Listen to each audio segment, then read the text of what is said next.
On March 21st, the sky over the southeast did what it always does before something bad happens. It looked normal until it didn't. By early afternoon, storms were already starting to organize across parts of Alabama, Georgia, South Carolina, North Carolina, Tennessee, Mississippi, and Louisiana. Warnings began going out around 1 p.m., and then through the afternoon and into the evening, the atmosphere turned violent. This was not just a line of rain. This became a severe thunderstorm outbreak.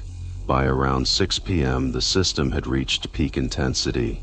Winds were blasting over 70 miles per hour.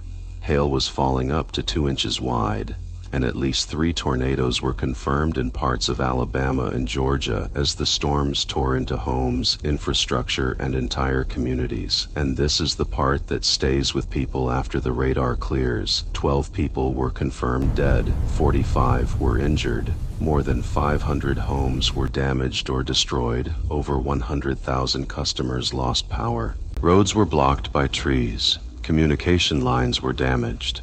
Schools and businesses were forced to shut down, and for many families, recovery did not begin when the storm ended.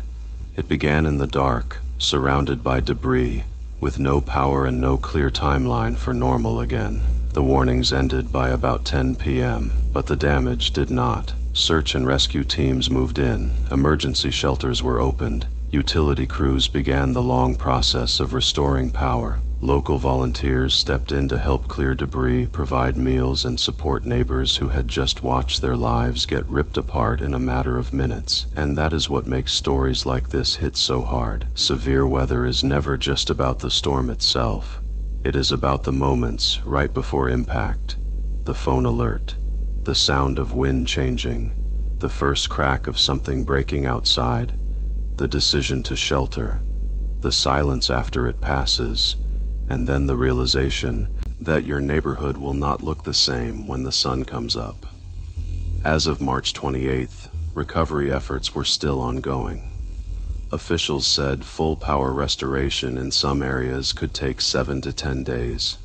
Rural communities were facing extra challenges because damaged roads and downed trees were slowing access, and even with progress being made, the region was still being watched for more severe weather threats. This outbreak is another reminder that in the southeast, storms do not need to be labeled historic to be deadly. All it takes is one afternoon, one line of storms, one tornadic cell, one warning not taken seriously enough, and suddenly entire communities are left trying to piece their lives back together. So if there is one lesson in this story, it is this: have a plan before the warning. Have more than one way to get alerts. Know where your safe place is, and do not wait until the trees are bending to decide what you are going to do. Because on March 21st across the southeast, the atmosphere gave people only a few hours to react. Some never got another chance.